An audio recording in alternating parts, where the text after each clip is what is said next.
And if this continues, in 10 or 15 years, you won't be watching the U.S. stock market, you'll be watching the Chinese markets. And they will be determining whether our companies survive. It'll be us. It'll be us on the outside looking in. And then Americans are going to wonder, why do we no longer invent great things?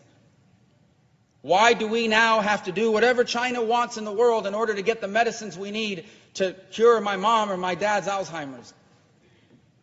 And the answer will be because when they were displacing us, your policymakers were too busy arguing with each other and playing dumb, ridiculous games on a regular basis. Meanwhile, China was focused like a laser with a plan, and they executed on it. This is not a game. I can think of no more significant issue from the perspective of history than what is happening now. And do not misunderstand me. I do not come here to say that I want to be unnecessarily aggressive with China or that I want there to be a confrontation. China is going to be a rich and a powerful country. And we have no problem with that. We can't have any problem with that. But there has to be a balance. It cannot be a China that is rich and powerful and an America that is weak and not prosperous. Because those imbalances are what create wars. Those imbalances are what create misery. Those imbalances are what destabilize the planet. That can't be. We need to recalibrate this relationship. It needs to be rebalanced on the trade side. It needs to be protective on our national security side. It needs to be equalized. And if it is, China can still be very successful. They're going to invent things. They're going to create jobs. They're going to become more prosperous. And that is fine. We've been doing that for 100 years. Every person in this gallery, sitting in the gallery, every person here in the well of the Senate on the floor, everyone you know has products on them, a phone, a belt, made in another country. The issue is not that other countries make things and we don't. It's not about us dominating everything. It's about balance. And this is not balanced. This is headed to a dramatic imbalance, and the imbalance used to be they made cheap things and sent it back to us so we had lower prices. That's what's happened for the last 30 years. They made cheaper T-shirts, they assembled the phones cheaper, and they shipped it back to the United States, leading to lower prices. That's not the imbalance I'm talking about. The imbalance we're headed to is they control state-of-the-art artificial intelligence. They control the state-of-the-art quantum computing, which means that nothing can be encrypted anymore. Which means there are no such things as secure cars left. The President of the United States one day will not be able to talk to his national security officials anywhere in the world without the Chinese hearing it. Because no matter what encryption you put in, they'll break it with a quantum computer. That's the imbalance I'm talking about.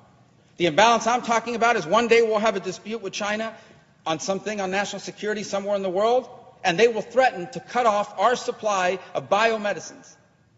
In essence, threaten the lives of Americans not getting medicine unless we cave to their desires. That's the imbalance I'm talking about. The imbalance I'm talking about is one where they dominate aerospace, where they are the nation that controls satellites and satellite communication. They are the nation that controls 5G. We're headed towards autonomous vehicles. Autonomous vehicles will depend on 5G technology.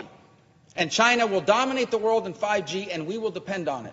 So we're going to build a fleet of autonomous trucks and autonomous cars, and none of them will work if the Chinese decide to shut it down because they dominate that field. That's the imbalance I'm talking about.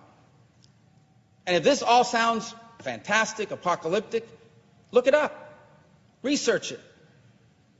And I promise you, you will not find a single person versed on this topic that would disagree with what I'm saying. This is the threat that we face, and we are not facing it squarely. So I would advise those who cover this issue to stop covering it as a political issue. There are some things so important to this country that I don't care what the politics of it are. And most of my colleagues don't either. Because these are definitional things that will define the 21st century.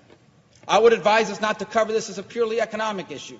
Because there is a way to grow the trade gap in the short term. We can sell them a lot more of the things China is willing to buy anyway. They don't intend to lead the world in those things in exchange for them dominating us in the long run. Get rid of the short-term thinking and start thinking our competitor has a 50, 100, 20, and 5-year plans. And we don't even know what we're going to be talking about next week. It is time to wake up to this threat. because we have two ways forward. There can be a balanced relationship between two great powers, leading to a world that is stable and secure and prosperity, or we can have an imbalanced world in which a rising power in China does so at the direct expense of a falling status quo power in the United States, and that instability will lead to conflict and a way of life for Americans that we will find unacceptable. And then it will be too late. And then we will have to explain, maybe to our children and most certainly to our grandchildren, why the America we grew up in